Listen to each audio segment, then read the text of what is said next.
अस्सलाम वालेकुम students. Biology first year का लेक्चर है और हम स्टार्ट न्यूट्रिशन का चैप्टर पढ़ रहे हैं। ठीक है, इसमें हमने डिस्कस कर लिया है, काफ़ी सारा चैप्टर डिस्कस कर लिया है। अभी हमारा टॉपिक जो लास्ट रह गया था वो डिजीज़ के बारे में रह गया था कि कौन कौन सी डिजीज़ जो है वो अकर होती हैं और कौन कौन सी डिजीज़ इफेक्ट करती हैं इनको। ठीक है, डिजीज़ के बारे में हमने पढ़ना रह गया था। ठीक है, इसमें एक लास्ट आपके पास टेबल मौजूद है पेज नंबर 252 के ऊपर। उस टेबल के ऊपर सारा इसका ओवरव्यू दिया गया है। हर जो भी ऑर्गन्स यूज हो रहे हैं या जो भी ग्लैंड्स यूज हो रहे हैं जितने भी, उनके बारे में बात की गई है और एंजाइम्स वगैरह की बात की गई है। तो इसको हम जब लेक्चर के आखिर में डिस्कस कर लेते हैं। डिजीज़ को हम देखने लगे हैं। ठीक है, जो डिजीज़ मौजूद हैं उनको हम डिस्कस करने लगे हैं आज की न्यूट्रिशन के एतबार से। ठीक है, हर जो भी आपका बॉडी का प्रोसेस है उसमें कोई ना कोई प्रॉब्लम आती रहती है। ठीक है, टाइम के साथ साथ कोई ना कोई मसला आ सकता है। ठीक है, कोई ना कोई पॉसिबल इशू हो सकता है उसमें। ठीक है, तो ये आपके पास जो आपके स्मार्ट सिलेबस में डिजीज मौजूद हैं उनको हम डिस्कस करेंगे। डिस्पेप्सिया है, फूड पॉइजनिंग है, ओबिसिटी है, ठीक है, अल्सर है। ये 4 डिजीज हैं जिनको हमने डिस्कस करना है। बाकी हमारे पास एनोरेक्सिया नर्वोसा, बुलिमिया नर्वोसा और पाइल्स का जो है उसमें मौजूद नहीं है। तो हम इन चारों को ही डिस्कस करेंगे आज के लेक्चर में। सबसे पहले डिस्पेप्सिया है आपके पास। डिस्पेप्सिया जो है पेज नंबर 254 से बच्चे हम लेक्चर स्टार्ट कर रहे हैं, 254 से। ठीक है, तो अपनी बुक्स का 254 पेज सामने रखें, रजिस्टर सामने रखें और एक बॉल पॉइंट सामने रखें और जो पॉइंट्स हैं उनको मेन पॉइंट्स को साथ साथ नोट करते जाएं। तो डिस्पेप्सिया जो है बेसिकली ये एक इट्स नॉट अ डिजीज, लेकिन ये आपका जो है अबनॉर्मेलिटी जरूर है बॉडी की। ठीक है, ये दूसरी जो डिजीजेस हैं उसके बीच में ये प्रॉब्लम हो सकती है, ये उसका कॉज हो सकती है। ठीक है, उसमें सिम्टम हो सकती है ये। ठीक है, लेकिन ये एज सच खुद डिजीज नहीं है, इसको डिजीज नहीं बोलते। ठीक है, तो कहता है कि ये इम्परफेक्ट डाइजेशन को कहते हैं। जो आपका डाइजेशन, जो आपने फूड खाया हुआ है, ठीक है, वो डाइजेस्ट नहीं हो रहा किसी वजह से। ठीक है, उसमें कोई मसला है। ठीक है, उसमें कोई पार्टिकल ऐसा है जो अनडाइजेस्टेबल है। ठीक है, या फिर आपके पास जो है इनसाइड द स्टमक बहुत ज्यादा फूड कंटेन कर लिया है, उसकी वजह से प्रॉब्लम हो गई है। ठीक है, उसको डाइजेस्ट करने में मसला आ रहा है, तो इस वजह से हो सकती है इम्परफेक्ट डाइजेशन। पूरी डाइजेशन नहीं होती। ठीक है, डाइजेशन होने में बहुत टाइम ले रही होती है, इस चीज को कहते हैं डिस्पेप्सिया। ठीक है, ये जैसे पहले मैंने आपको बताया ये खुद डिजीज नहीं है, ये दूसरी डिजीज में एक सिम्टम हो सकता है दूसरी डिजीज में। और इसके अंदर इस डिस्पेप्सिया में जो प्रॉब्लम आती है जिस्म के साथ, वो क्या होता है, डिस्कम्फर्ट, बेसुकूनी रहती है जिस्म को। ठीक है, फ्लैचुलेंस रहती है, गैस प्रोड्यूस करता है स्टमक बहुत ज्यादा। ठीक है, आपको फील होता रहता है, हैवी हैवी फील होता रहता है। ठीक है, प्रेशराइज फील होता रहता है इनसाइड द बॉडी, आपको प्रेशर फील होता रहता है। ठीक है, उसके बाद हार्ड वन फील होता है आपको। ठीक है, तेजाबियत जिसे आप कहते हैं उर्दू में। ठीक है, आपका जो चेस्ट कैविटी है, इसमें जो फूड की जो एसोफेगस होती है बेसिकली, उसमें आपको हार्ड वन होती रहती है। नेक्स्ट आपके पास नोजिया है। नोजिया का मतलब होता है ये जो कै की कैफियत होती है। ठीक है, वो फील होना। ठीक है, उसके बाद चक्कर आना भी, चक्कर भी आते हैं इसमें। वॉमिटिंग जो है आपके पास, इसमें आप जो उल्टी करते हैं या क्या करते हैं जो, उसको उसको हम वॉमिटिंग कहते हैं। ठीक है, तो ये इसके कॉमन सिम्टम्स हैं। उसके बाद कहता है कि ये होती क्यों है। ये होती इस वजह से है कि एक्स, या तो एक हम बात पहले कर चुके हैं, कोई हमने ज्यादा खाना खा लिया। ठीक है, इस वजह से हो सकती है, या खा के आप लेट जाते हैं फौरन, आप चलते नहीं है या वॉक नहीं करते, इस वजह से हो जाती है। एक्टिविटी नहीं कोई करते, इस वजह से प्रॉब्लम हो सकती है। नेक्स्ट है आपके पास एसिडिटी की वजह से, स्टमक में एसिडिटी भी समटाइम्स ज्यादा हो जाती है। जो आपका HCl है या जो एंजाइम्स हैं वो ज्यादा प्रोड्यूस हो जाए तो तब भी प्रॉब्लम काज कर सकता है, एसिडिटी हो सकती है, एसिडिटी की वजह से प्रॉब्लम काज कर सकता है। उसके बाद जो बाइल आपके पास होता है, बाइल जूस की हमने बात की थी, इस सारे की वजह से भी डिस्पेप्सिया जो है वो काज हो सकता है। ठीक है, ये आपके पास एक पिक्चर है कि होता क्या डिस्पेप्सिया में। ये आपका फूड है, ठीक है, स्टमक इसको डाइजेस्ट तो कर रहा है, ठीक है, लेकिन टाइम ले रहा है बहुत ज्यादा। उसकी वजह से क्या हुआ, अब स्टमक को काम करने में मसला हो रहा है, जिसकी वजह से ये जो आपके पास कुछ जो है उसका जो मटेरियल है या जो उसका एसिड वगैरह है, जो एंजाइम्स हैं, वो इसोफेगस में मूव कर जाते हैं। वैसे तो म्यूकस लेयर होती है इसके इर्द गिर्द, लेकिन इस वजह से जो है क्या होता है कि वो म्यूकस लेयर के होने के बावजूद जो इसोफेगस है उसमें जब एसिड जाता है तो वहाँ पे एक्टिविटी करता है, तो वहाँ पे जो है वो आपको इरिटेशन कॉज करता है। ये देखें, लीकी वॉल्व कह रहे हैं इसको। ठीक है, इसोफेगल जो ओपनिंग है, यहाँ से मटेरियल वापस मूव कर सकता है ऊपर इसोफेगस में, तो इस वजह से प्रॉब्लम कॉज करता है। नेक्स्ट हमारे पास टॉपिक है फूड पॉइजनिंग का। ठीक है, इसी के नीचे आपके पास पेज नंबर 254 के ऊपर फूड पॉइजनिंग का टॉपिक है। आपने कॉमनली सुना भी होगा फूड पॉइजनिंग जो है, इसके बारे में काफ़ी सारा इसमें बेसिकली क्या होता है, कोई टॉक्सिक सब्सटेंस अगर खा लें, ठीक है, अगर कोई खराब खाना खा लिया जाए तो उसकी डाइजेशन में प्रॉब्लम होती है, ठीक है, उसकी डाइजेशन की वजह से या उसकी वजह से जो है स्टमक रिजेक्ट करता है फूड को, उस चीज को फूड पॉइजनिंग कहते हैं, ठीक है, स्टमक जो है उस फूड को अब्जॉर्ब नहीं करता।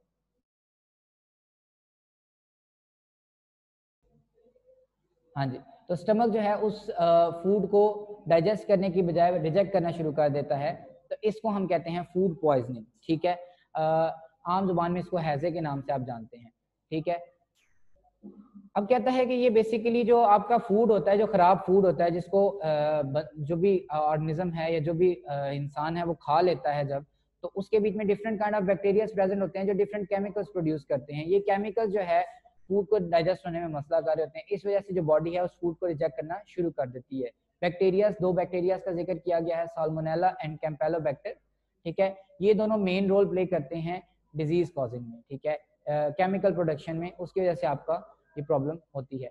मोस्टली जब फ्रोजन मीट आप खाते हैं, जो फ्रोजन मीट है इसके पानी के अंदर होता है आपके पास, ठीक है, जब हम गोश्त को फ्रिज से निकालते हैं उसको नरम करने के लिए, तो जो उससे पानी निकल रहा होता है उसके बीच में साल्मोनेला बैक्टीरिया होता है, ठीक है। इसके बाद अनपास्चराइज्ड मिल्क यानी दूध को जब हम गर्म किए बगैर पीते हैं तो उसमें जो है डिफरेंट काइंड ऑफ बैक्टीरियाज होते हैं, तो वो जो है आपको कर सकते हैं, मसला कर सकते हैं। इसी तरह एग अगर अंडा अगर खराब हो, ठीक है, तो उसके बीच में भी ये बैक्टीरिया हो सकता है। बेसिकली खराब जो फूड होता है उनके बीच में आपको ये मिलते हैं, वो खाने से ही आपको फूड पॉइजनिंग होती है, ठीक है। फूड पॉइजनिंग में आपके पास सिम्टम्स क्या क्या हैं? डायरिया है, ठीक है, यानी कि मोशन, लूज मोशन आपको जो है वो हो जाते हैं। इसके बाद इसको हम डिस्कस कर चुके हैं पीछे। वॉमिटिंग है आपके पास, ठीक है, क्या होती है? एब्डोमिनल पेन है, पेट बहुत ज्यादा दर्द करता है, ठीक है।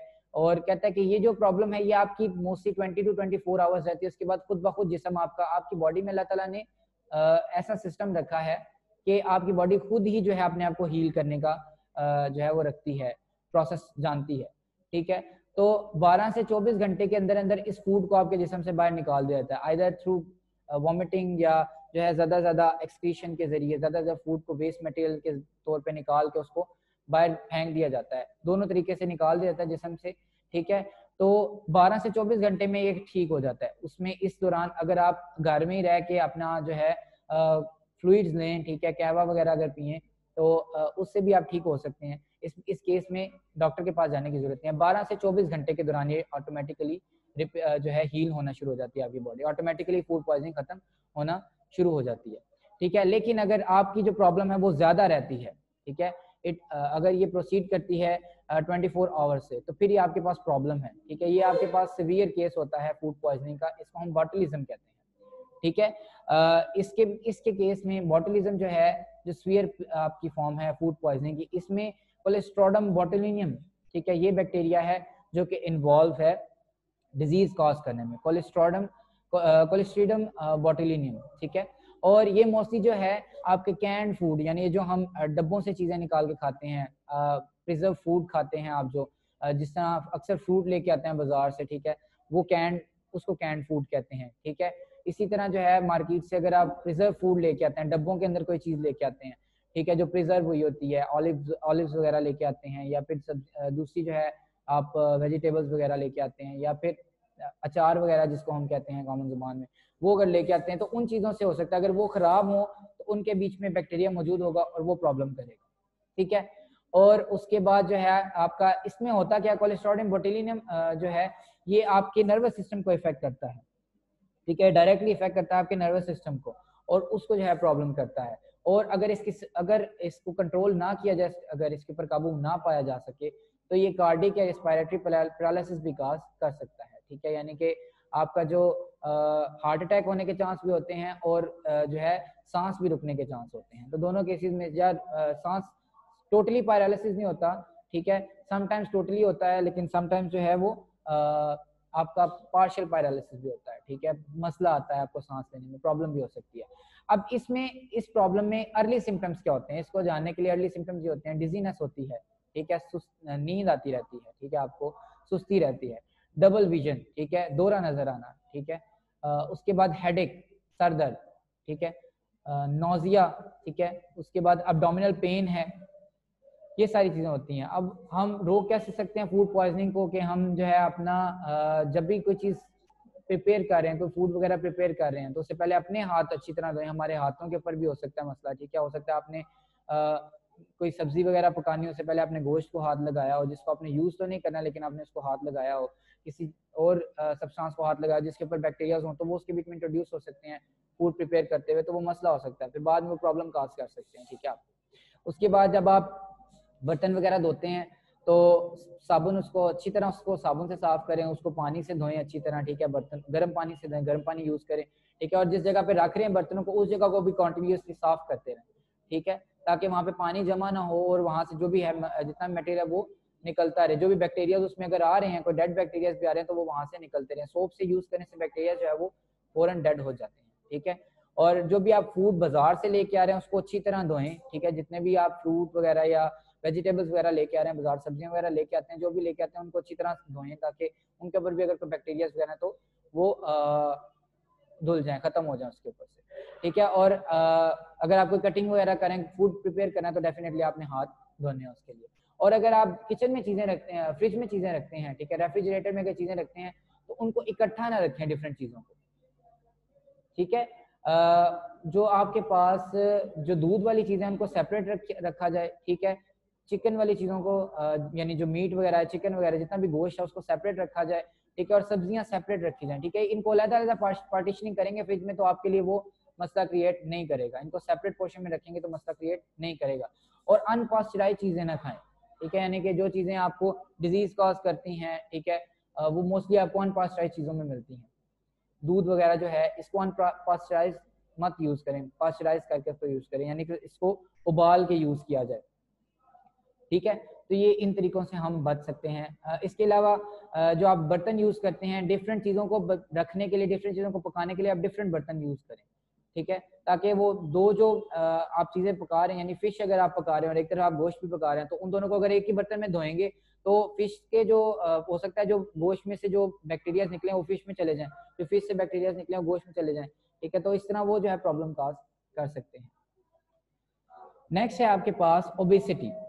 ओबेसिटी जो है आपके पास मोटापे को कहते हैं, ठीक है। ये आपके पास नजर आ रहा है, ठीक है, इसको मोटापा कहते हैं। तो जो ओबेसिटी है इसमें बेसिकली अब नॉर्मल डेवलपमेंट ऑफ फैट हो जाती है बॉडी में। जो आपकी बॉडी है वो फैट को डेवलप करना शुरू कर देती है, उसको कंज्यूम करने की बजाय उसको बॉडी में स्टोर करना शुरू कर देती है। मोस्टली ये तब केस होता है जब आप बहुत ज्यादा खाना खाते हैं, ठीक है, और खाना खाने के बाद आप कोई आपकी एक्टिविटी कोई नहीं होती और आप खाना खाने के बाद सो जाते हैं, ठीक है, या आप जंक फूड बहुत ज्यादा खाते हैं, ठीक है, और जंक फूड खा के भी आप एक्टिविटी बहुत कम करते हैं और सो जाते हैं या बैठ जाते हैं, गेम्स वगैरह खेलते हैं बैठ के, ठीक है, आप एक्टिविटी कोई नहीं करते। अगर एक्टिविटी आप करते रहेंगे तो पॉसिबली ये प्रॉब्लम आपके साथ नहीं आएगी, अगर आपके जीन्स में नहीं है, ठीक है। जीन्स में होने से ये मुराद है कि मोस्टली लोग आपने देखा होगा कि वो खाना खाते रहते हैं, लेकिन फिर भी मोटे नहीं होते और पतले ही रहते हैं उसी तरह। तो उनकी बॉडी में ऐसा होता है कि वो उनकी जो मेटाबोलाइजिंग जो एंजाइम्स होते हैं वो बहुत ज्यादा उनकी बॉडी बहुत ज्यादा प्रोड्यूस करती है, ठीक है। तो उनके लिए जीन्स मौजूद होते हैं। तो ये जेनेटिक भी है आपके पास, जेनेटिकली भी ओबेसिटी कॉज होती है। अगर आपकी फैमिली में है तो आपको अपनी डाइट के ऊपर ध्यान देना चाहिए, आपको अपना जो है एक्सरसाइज वगैरह करनी चाहिए ताकि आपके साथ ये प्रॉब्लम ना हो। अगर आपके पेरेंट्स वगैरह जो है वो फैट हैं या अगर उनके पेरेंट्स फैट थे तो आपको इस चीज़ पे ध्यान देना चाहिए, ठीक है। बेसिकली क्या होता है, जो फैट होता है वो जब आप खाते हैं और आप उसको यूज नहीं करते तो बॉडी क्या करती है, उसको स्टोर करना शुरू कर देती है लेटर ऑन यूज के लिए, कि हम बाद में यूज कर लेंगे इसके एनर्जी लेने के लिए, ठीक है। तो एडिपोज टिश्यूज जो हैं वो इसमें रूल होते हैं, यूज होते हैं। एडिपोज टिश्यूज के अंदर ड्रॉपलेट की सूरत में फैट्स को स्टोर कर लिया जाता है स्किन के ऊपर, ठीक है। स्किन के ऊपर जो है, स्किन जो है इसमें एडिपोज टिश्यूज जो होते हैं उनके बीच में फैट्स के ड्रॉपलेट्स को स्टोर कर लिया जाता है और स्टोर करने के बाद उनको वहीं पे रखा जाता है। इससे क्या होता है, जब बार बार उसमें फैट स्टोर होता जाता है तो उसका साइज, सेल का साइज इंक्रीज होता जाता है। जब सेल का साइज इंक्रीज होता जाता है तो फैटनेस इंक्रीज होती जाती है, ठीक है, मोटापा इंक्रीज होता जाता है, ठीक है। तो मोटापा एज सच खुद कोई मसला नहीं क्रिएट करता, ठीक है, लेकिन इसकी वजह से दूसरी प्रॉब्लम्स बहुत ज्यादा क्रिएट होती हैं, ठीक है। दूसरा आपका जिस्म में बहुत सारी दूसरी बीमारियां जो है क्रिएट होती हैं। हार्ट डिजीजेस कॉज करता है फैटनेस जो है, आपकी ओबेसिटी जो है हार्ट डिजीजेस कॉज करती है, डायबिटीज कॉज करती है, इसको आप आम जुबान में शुगर कहते हैं, डायबिटीज मेलेटस इसका नाम है, आप आम जुबान में इसको शुगर के नाम से जानते हैं, ठीक है। डायबिटीज जो है आपको मोटापे की वजह से होती है। और ब्लड प्रेशर, ये तीन जो प्रॉब्लम्स हैं, बेसिक प्रॉब्लम्स हैं, ये जो है आपको आपका ओबेसिटी की वजह से होती है, ठीक है। ओबेसिटी जो है आपको ये चीजें कॉज करती है। हार्ट डिजीजेज, मोस्टली जो हार्ट की डिजीजेज होती हैं, इसका जो स्टार्टिंग पॉइंट होता है वो आपकी ओबेसिटी होती है। मोटे लोगों में हार्ट डिजीजेज ज्यादा होती हैं। ब्लड प्रेशर की प्रॉब्लम जो मोटे लोग होते हैं उनमें ब्लड प्रेशर की प्रॉब्लम भी ज्यादा होती है, ठीक है। बचा कैसे जा सकता है ओबेसिटी से? ओबेसिटी से बचने के लिए ये है कि आप हेल्दी फूड खाएं, ठीक है। अनहेल्दी फूड यानी ये जो जंक फूड आप लेते हैं, बर्गर या पिज्जा वगैरह, आप इसे रुक तो नहीं सकते, लेकिन ये है कि आप इसको कम ले सकते हैं, ठीक है। आप इसको मंथ में एक दफा यूज कर लें, या अगर आप बहुत ज्यादा अगर आपको मसला है तो मंथ में 2 दफा कर लें, लेकिन ये है कि इसको कम से कम यूटिलाइज करें, जितना कम हो सकता है उसको लिमिट कर लें तो आप फैटनेस से बच सकते हैं।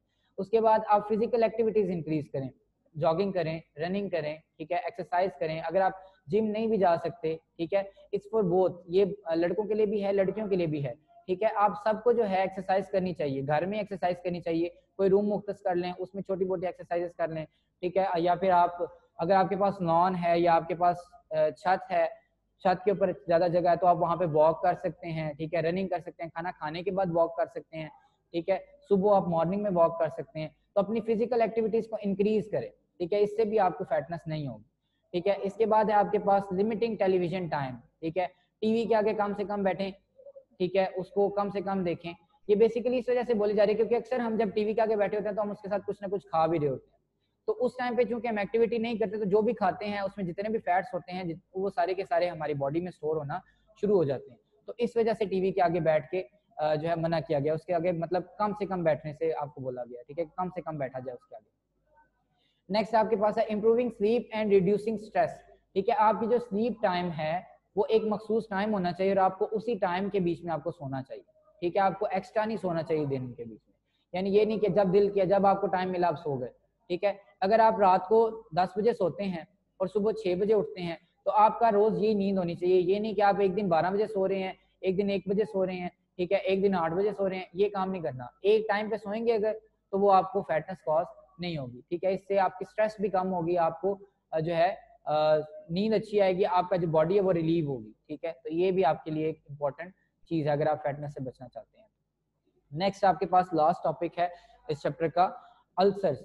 अल्सर बेसिकली जो है आपके पास जख्म, बॉडी के इनसाइड पे जो जख्म कॉज होते हैं उनको अल्सर्स कहते हैं, ठीक है। वैसे तो स्टमक के बीच में आपके पास म्यूकस लेयर प्रेजेंट होती है, उस दिन हमने डिस्कस किया था, लेकिन समटाइम्स क्या होता है कि अगर बहुत ज्यादा एसिडिटी रहे, एसिड आपकी बॉडी स्टमक के अंदर काफी टाइम के लिए प्रोड्यूस रहे या एंजाइम्स प्रोड्यूस रहे, तो जो स्टमक की इनर लाइनिंग होती है, जैसे इस पिक्चर में आपको नजर आ रहा है, जो इनर लाइनिंग होती है उसमें म्यूकस पहले डिस्टर्ब होती है, म्यूकस खत्म होती है, म्यूकस खराब होती है, ठीक है, वो डाइजेस्ट होती है म्यूकस की लेयर, फिर नेक्स्ट जो है आपकी स्टमक की लेयर्स डाइजेस्ट होना शुरू हो जाती है, ठीक है। इससे क्या होता है कि जो आपका स्टमक होता है अगर बहुत ज्यादा डैमेज हो जाए, सीवियर केस हो जाए, सोर प्रोड्यूस होते हैं, सोर जख्मों को कहते हैं, ठीक है, कहते हैं सोर प्रोड्यूस होते हैं, जो इनसाइड पे प्रोड्यूस होते हैं उनको अल्सर्स कहते हैं, ठीक है। अब कहते हैं स्टमक के बीच में पेप्टिक अल्सर्स कहा जाता है इनको, ठीक है। तो कहते हैं ये जो अल्सर्स होते हैं अगर ये बहुत सीवियर फॉर्म में हो, अगर बहुत ज्यादा हो जाए तो ये आपके पास होल्स भी क्रिएट कर सकते हैं। तो इस होल से क्या होगा, आपका जितना भी स्टमक के अंदर फूड आएगा वो सारा सारा लीक करता रहेगा आपकी बॉडी कैविटी में, एब्डोमिनल कैविटी में लीक करता रहेगा। इससे क्या होगा, जब वो वहां पे फूड जाएगा, अनडाइजेस्टेबल या डाइजेस्टेबल फूड जाएगा, तो वहां पे जाके वो इन्फेक्शन कॉज करेगा, टॉक्सिक हो जाएगा, ठीक है, इन्फेक्शन कॉज करेगा, और इन्फेक्शन से जो है आपकी डेथ भी हो सकती है अगर इसको काबू ना किया जाए, अल्सर्स को काबू ना किया जाए तो इससे डेथ भी हो सकती है, ठीक है। सॉरी। इसके बाद आपके पास जो है इसके जो कॉजेस क्या हैं, स्मोकिंग इसका कॉज है, बहुत बड़ा कॉज है स्मोकिंग जो है अल्सर्स कॉज करते हैं। इसमें ऐसे केमिकल्स होते हैं जो डाइजेशन को डिस्टर्ब करते हैं, डाइजेशन जब डिस्टर्ब होती है तो उसकी वजह से आपका जो है लेयर्स डिस्टर्ब होती हैं स्टमक की, और स्टमक की लेयर्स HCl ज्यादा प्रोड्यूस करना पड़ेगा, जब लॉन्ग टाइम लेता है स्टमक डाइजेस्ट करने के लिए फूड को तो उसको ज्यादा HCl प्रोड्यूस करना पड़ेगा, ज्यादा एसिड, ज्यादा एंजाइम्स प्रोड्यूस करना पड़ेंगे, जिसकी वजह से उसके जो स्टमक की लाइनिंग है वो डाइजेस्ट हो जाएगी। इसके बाद आपके पास स्पाइसी फूड खाते हैं, उसमें स्पाइसेस जो होते हैं वो भी प्रॉब्लम कॉज कर सकते हैं, वो भी फूड को डाइजेस्ट होने में टाइम देते हैं, ठीक है, इस वजह से वो डाइजेस्ट होने में खुद भी टाइम लेते हैं तो इस वजह से प्रॉब्लम कॉज करते हैं। अल्कोहलिक बेवरेजेस जो होते हैं वो प्रॉब्लम कॉज कर सकती हैं, ठीक है। उसके बाद जो आप अगर बहुत ज्यादा तादाद में चाय पी जाए या फिर स्ट्रेस ली जाए, ठीक है, कॉफी वगैरह यूज की जाए अगर बहुत ज्यादा, तो इससे भी प्रॉब्लम कॉज हो सकती है। कॉफी और टी में जो है इसमें भी डिफरेंट केमिकल्स होते हैं, ठीक है, वो जो है आपको अगर बहुत ज्यादा अमाउंट में हो तो डाइजेशन में प्रॉब्लम कॉज करते हैं। ठीक है। और जो स्ट्रेस है ये बेसिकली डाइजेशन को डिस्टर्ब करती है। जितना आपका जो ब्रेन है वो आपके स्टमक के साथ रिलेटेबल है, ठीक है, बहुत ज्यादा आपस में दोनों लिंक हैं। अगर आपका स्टमक खराब होता है तो आपका ब्रेन वर्क नहीं कर सकता प्रॉपर्ली, ठीक है, आपका ब्रेन बहुत ज्यादा जल्दी इफेक्ट होता है। अगर आपको फॉर एग्जांपल फूड पॉइजनिंग है तो आप कंसंट्रेट नहीं कर सकते किसी भी चीज पे, ठीक है, आपको कॉन्टिन्यूसली प्रॉब्लम रहेगी, आपको चक्कर आते रहेंगे, ठीक है, आपको गैस प्रोड्यूस होती रहेगी बॉडी में, इस वजह से आप कंसंट्रेशन नहीं कर सकते। तो स्ट्रेस जो है बेसिक इफेक्ट है आपके पास। अगर आप स्ट्रेस लेते हैं, बहुत ज्यादा परेशानी लेते हैं, अगर आप किसी भी चीज की बहुत ज्यादा परेशानी लेते हैं तो उसकी वजह से आपको प्रॉब्लम कॉज हो सकती है, ठीक है। तो स्ट्रेस नहीं लेनी, परेशान नहीं होना, ठीक है। अगर कोई मसला आता है तो वो सॉल्व हो जाता है, उसको सॉल्व किया जा सकता है, ठीक है। नेक्स्ट है आपके पास, यहाँ पे हमारा ये टॉपिक जो है खत्म हो गया। अब आपके क्वेश्चंस का मैं आंसर करूंगा, ठीक है। इससे पहले हम इस चैप्टर के ऊपर एक जो है नज़र दौड़ा लेते हैं कि हमने क्या क्या चीज़ें डिस्कस की हैं, ठीक है। हमने इस चैप्टर के स्टार्ट में न्यूट्रिशन को डिस्कस किया था, ठीक है, कि न्यूट्रिशन क्या चीज़ होती है, न्यूट्रिएंट क्या चीज़ होते हैं, ठीक है। हमने इन सारी बातों को डिस्कस किया था। उसके बाद हमने उसका कॉन्सेप्ट समझा था कि क्या होता क्या है, न्यूट्रिशन होती क्या है, ठीक है, फूड लेना, फूड कैसे खाना है, ठीक है। फिर हमने उसकी न्यूट्रिशन की जो है टाइप्स पढ़ी थी, ऑटोट्रॉफिक हेटरोट्रॉफिक न्यूट्रिशन को देखा था, ठीक है। नेक्स्ट हमने प्लांट के अंदर न्यूट्रिशनल मेथड देखे थे। ऑटोट्रॉफिक मेथड को तो हम जानते हैं, हमने हेटरोट्रॉफिक मेथड्स देखे थे उसके बीच में। फिर हमने डाइजेशन एंड अब्जॉर्प्शन वाला टॉपिक देखा था, ठीक है। उसके बीच में हमने डिस्कस किया था कि डाइजेशन डिफरेंट और होलोजोइक जो है न्यूट्रिशन को डिस्कस किया था, जिसमें हमने कहा था कि हम जो इनगल्फ करते हैं पार्टिकल्स को, उनको हम डाइजेस्ट कैसे करते हैं, हमने इसके बारे में बात की थी। फिर हमने देखा था, हमने डाइजेशन इन मैन को डिस्कस की कि कौन कौन से पाथवे से गुजरते हुए डाइजेशन होती है। फिर हमने अब्जॉर्प्शन ऑफ फूड को डिस्कस किया कि फूड अब्जॉर्ब कैसे होता है, जो डाइजेस्टेड फूड होता है वो अब्जॉर्ब कैसे होता है बॉडी के अंदर। फिर हमने डिस्कस किया था न्यूट्रिशन रिलेटेड डिजीजेस को, ठीक है, कि कौन कौन सी डिजीजेस होती हैं, ठीक है। तो आज हमने वो वाला टॉपिक डिस्कस किया। तो अब आपके क्वेश्चंस का मैं आंसर दे देता हूँ, कोई क्वेश्चन है तो क्वेश्चंस करेंगे।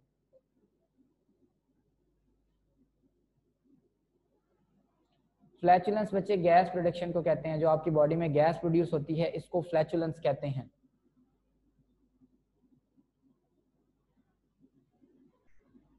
मैं बॉटलिज्म को रिपीट कर देता हूँ बच्चे, कर देता हूँ।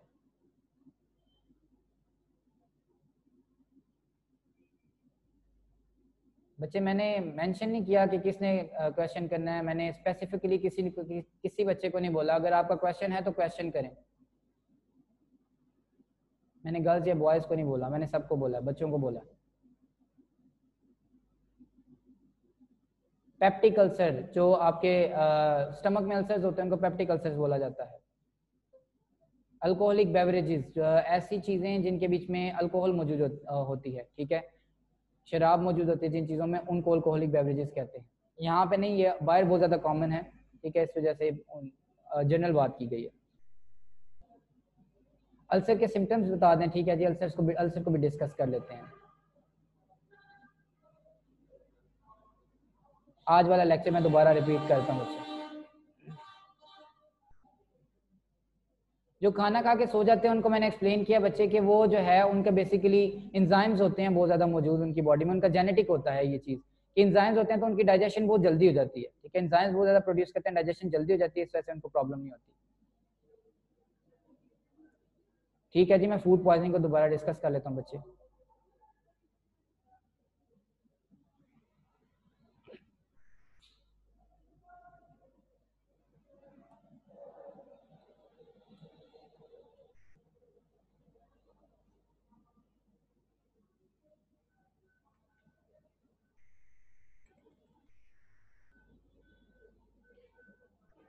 जी, तो डिस्पेप्सिया एक बच्चा कह रहा था या कह रही थी कि डिस्कस करना है, तो मैं डिस्कस कर देता हूँ कि ये इम्परफेक्ट डाइजेशन होती है, जो आप फूड खाते हैं वो प्रॉपर्ली डाइजेस्ट नहीं होता और काफ़ी देर जो आपके स्टमक में मौजूद रहता है। उस वजह से क्या होता है कि जो लास्ट वाला जो एसोफेगस स्फिंक्टर होता है, ठीक है, जो वॉल्व होता है जो सेपरेट करता है एसोफेगस और स्टमक को, वो लीक हो जाता है। यानी लीक कैसे होता है कि उसके ऊपर प्रेशर पड़ता है तो वो फूड को मूव करने देता है एसोफेगस में, या जो मटेरियल है उसको एसोफेगस में मूव करने देता है। उससे क्या होता है कि जो एसोफेगस होती है उसमें जलन कॉज होती है, ठीक है, उसमें रिएक्शन हो रहा होता है, उसमें जो है वो बहुत माइन्यूट सी जगह है, वहां पे जो है वो रिएक्शन जो है वो प्रॉब्लम कॉज कर रहा होता है। इसके सिम्टम्स हमने देखे, डिस्कम्फर्ट यानी बेसुकूनी रहती है आपको। फ्लैचुलेंस मैंने आपको बताया गैस प्रोड्यूस होना, जो आपकी बॉडी गैस प्रोड्यूस करती है, ठीक है। उसके बाद हार्ट बर्न तेजाबियत को कहते हैं। नोजिया जो है, कह आने को, चक्कर चक्कर जो आते हैं आपको, उनको कहते हैं। वॉमिटिंग जो है आपको जो कह आती है उसको कहते हैं। और ये बेसिकली ज़्यादा एसिडिटी की वजह से होता है। बाइल पिगमेंट्स जो है उनकी क्वांटिटी या क्वालिटी में डिफरेंस हो तो इस वजह से भी हो सकता है, ठीक है। नेक्स्ट जो है आपके पास फूड पॉइजनिंग है। फूड पॉइजनिंग में हमने कैम्पेलोबैक्टर, एक बच्चे का क्वेश्चन था कौन से बैक्टीरियाज हैं, तो साल्मोनेला और कैम्पेलोबैक्टर है। और ये जो हम फूड खाते हैं जिसके बीच में बैक्टीरियाज मौजूद हों तो उनकी वजह से कॉज होता है। और ये बैक्टीरिया जो है केमिकल कॉज करते हैं, केमिकल प्रोड्यूस करते हैं, उनकी वजह से प्रॉब्लम आती है।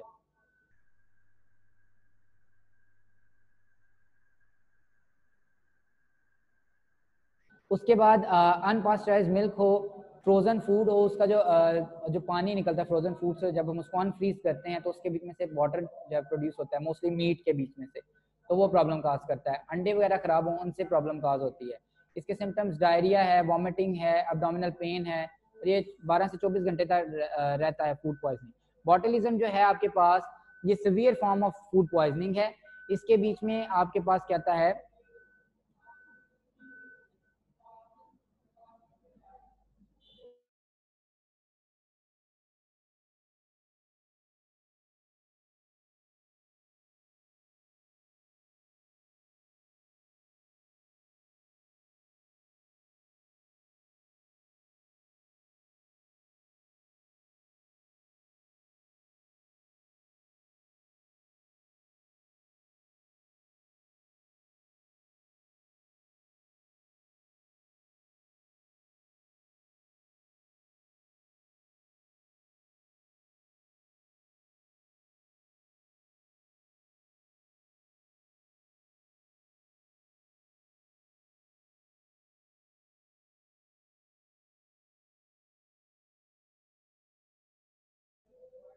अच्छा बच्चे थोड़ा टेक्निकल इशू है तो आप अपने क्वेश्चंस करें, आप अपने क्वेश्चंस करें। मैं जो है उनका आंसर देता हूँ, स्क्रीन आपके साथ बाद में शेयर करता हूँ।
बच्चे लेक्चर यूट्यूब पे आपके अपलोड हो जाएंगे, ठीक है। वो लिंक आपको भेज दिया जाएगा, फिर आप उससे लेक्चर देख सकते हैं दोबारा, ठीक है।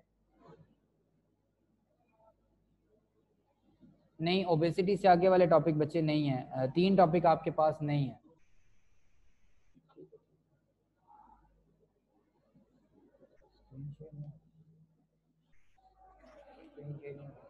आंसर दे देता हूँ।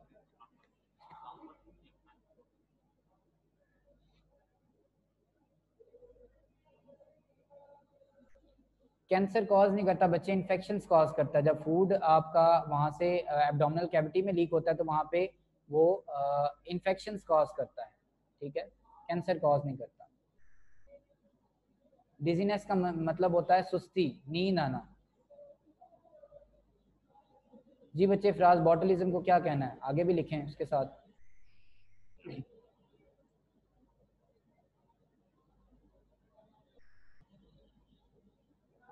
एनोरेक्सिया भी नहीं है बच्चे, एनोरेक्सिया नर्वोसा, बुलिमिया नर्वोसा भी नहीं है फ्राज, और पाइल्स भी नहीं है बच्चे, तीनों नहीं है। जी डाइजेशन इन स्टमक वाला टॉपिक, जो man in digestion in man है वो सारे का सारा आपके पास है टॉपिक। डाइजेशन इन प्लेनेरिया वाला टॉपिक जो है बच्चे वो उसमें नहीं है, सिलेबस में नहीं है, वैसे मैं एक्सप्लेन कर देता हूँ आपको। ओबीस का मतलब होता है मोटा।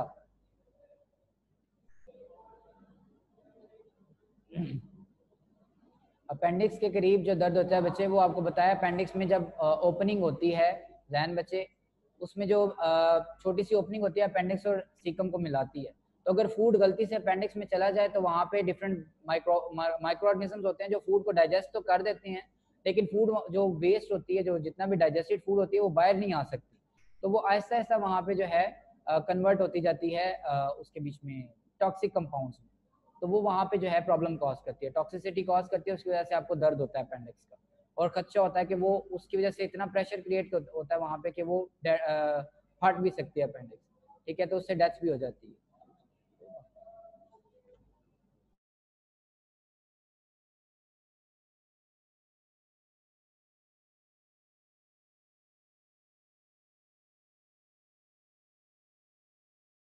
में जवाब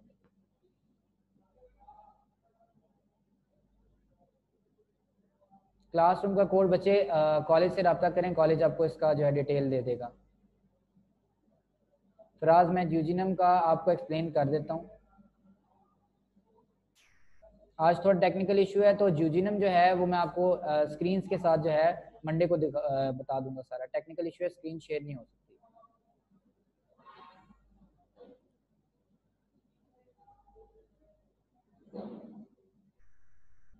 और कोई क्वेश्चन है बच्चे तो कर लें, नहीं तो क्लास ऑफ करते हैं।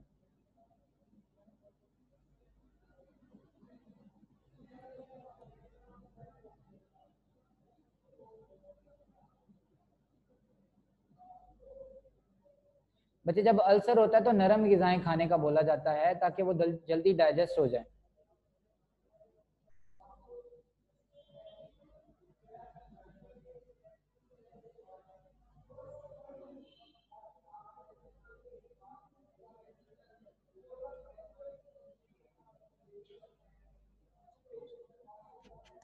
ठीक है बच्चे, अब क्लास आपका कोई क्वेश्चन होगा तो नेक्स्ट क्लास में कर लेंगे, और फराज आपको मैं ड्यूजिनम जो है एक्सप्लेन कर दूंगा नेक्स्ट क्लास में, ठीक है, तो क्लास एंड करते हैं, अल्लाह हाफ़िज़।